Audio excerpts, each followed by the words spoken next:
If I told you that the biggest financial transformation I ever experienced didn't come from earning more money, but from spending less and smarter, you might not believe me. But it's true. When I finally decided to take control of my finances, I realized that the fastest way to make more money wasn't always to chase another source of income. It was to stop letting money slip through my hands on things that didn't actually add value to my life. The truth is, most people don't have an income problem, they have a spending problem. And that realization changed everything for me.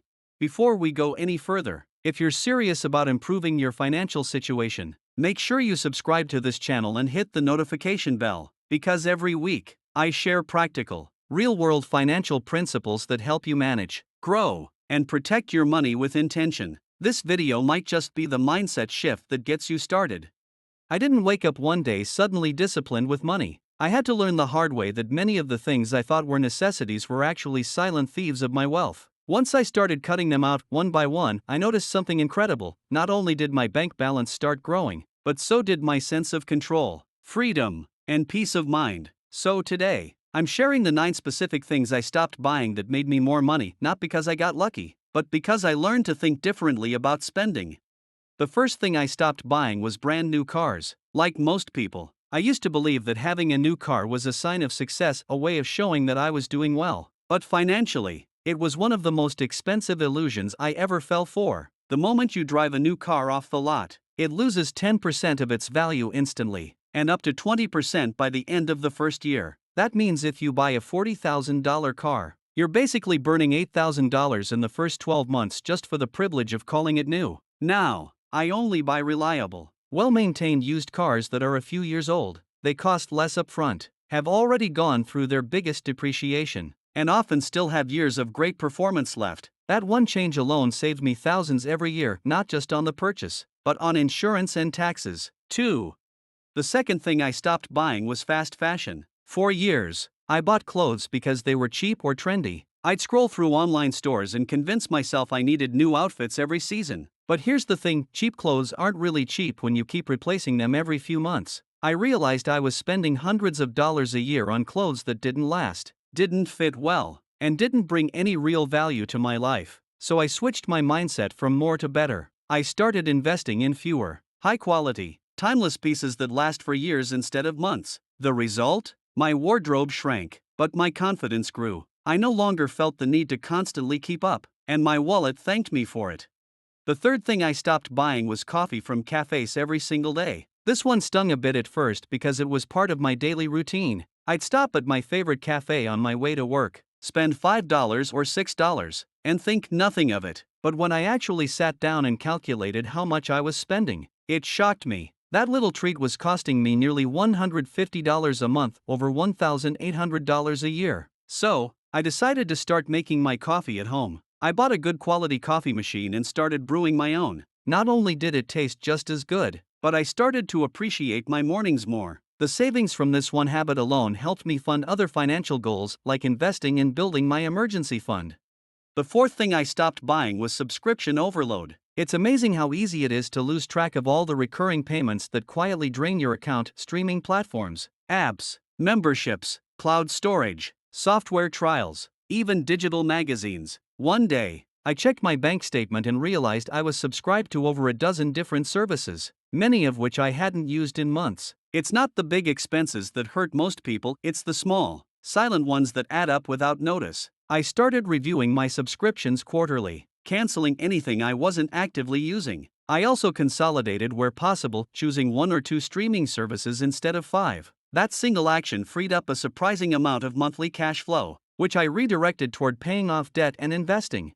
The fifth thing I stopped buying was luxury status items, designer shoes, branded accessories, and the kind of stuff that looks good on Instagram but does absolutely nothing for your long-term wealth. There's a psychological trap behind this. We buy expensive things because we want validation. We want to look successful, even if our bank accounts tell a different story. But I learned that real financial freedom doesn't need to be advertised. Every time I resisted the urge to buy something just to impress others, I was actually buying myself more financial independence. Instead of spending on logos, I started focusing on assets that appreciate over time, stocks, index funds, real estate, and skills that increased my earning potential. The more I invested in things that grew in value, the less I cared about things that lost value the moment I bought them.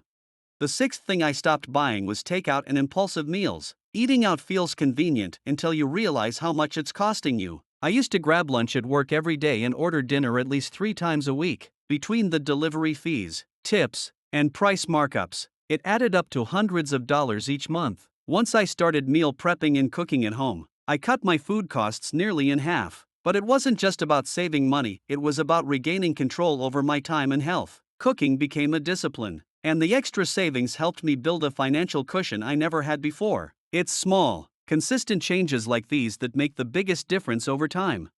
The seventh thing I stopped buying was the latest technology. Every year, a new phone, smartwatch, or laptop comes out promising revolutionary features, but the truth is, most of those upgrades are incremental. I used to chase every new release, convincing myself that I needed the latest version for work or productivity. But I realized it wasn't need, it was habit. The truth is, my old phone still worked perfectly fine. My laptop could still do everything I needed it to. Now, instead of upgrading on impulse, I upgrade with purpose only when the old one truly no longer serves its function. That shift in mindset saved me thousands and taught me the power of delayed gratification.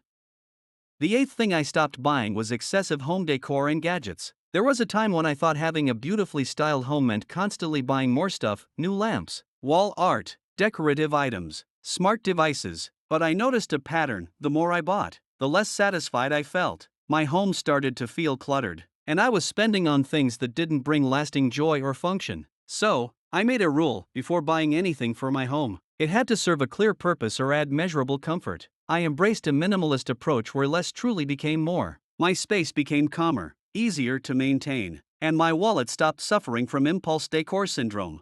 The ninth and perhaps most impactful thing I stopped buying was convenience. That might sound strange, but it's true. I used to pay for convenience constantly: express shipping, prepackaged foods, valet parking, cleaning services, and anything that saved me a few minutes. But those few minutes were costing me a fortune over time. I realized that by outsourcing every small inconvenience, I was trading money for habits that made me lazy independent. I started doing more things myself, not because I couldn't afford convenience, but because I wanted to rebuild discipline. The more effort I put into managing my own life, the stronger my financial foundation became.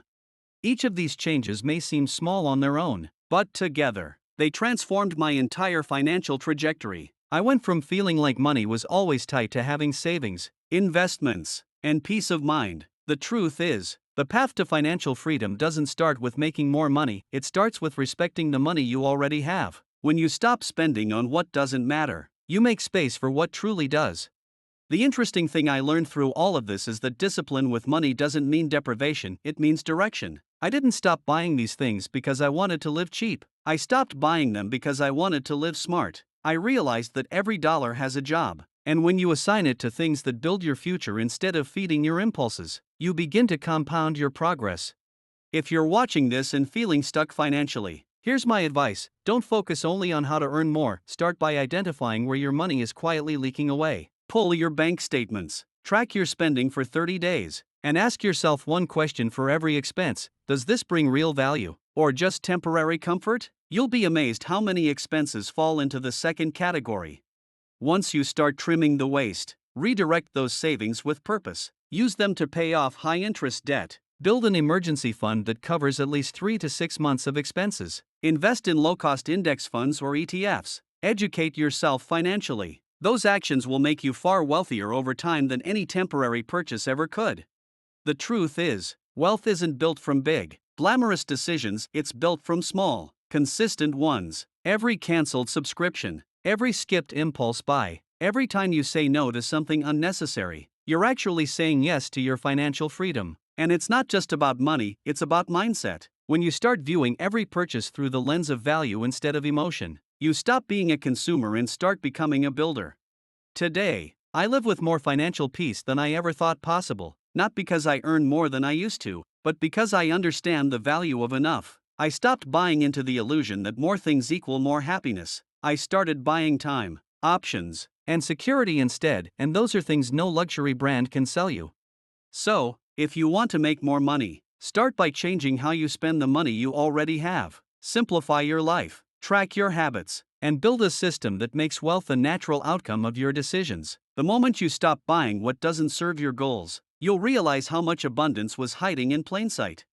And if this message resonated with you, share this video with someone who needs to hear it. Financial growth isn't about luck, it's about awareness, intention, and discipline. Remember, every dollar you save today is a seed for tomorrow's freedom. Thanks for watching, and I'll see you in the next one.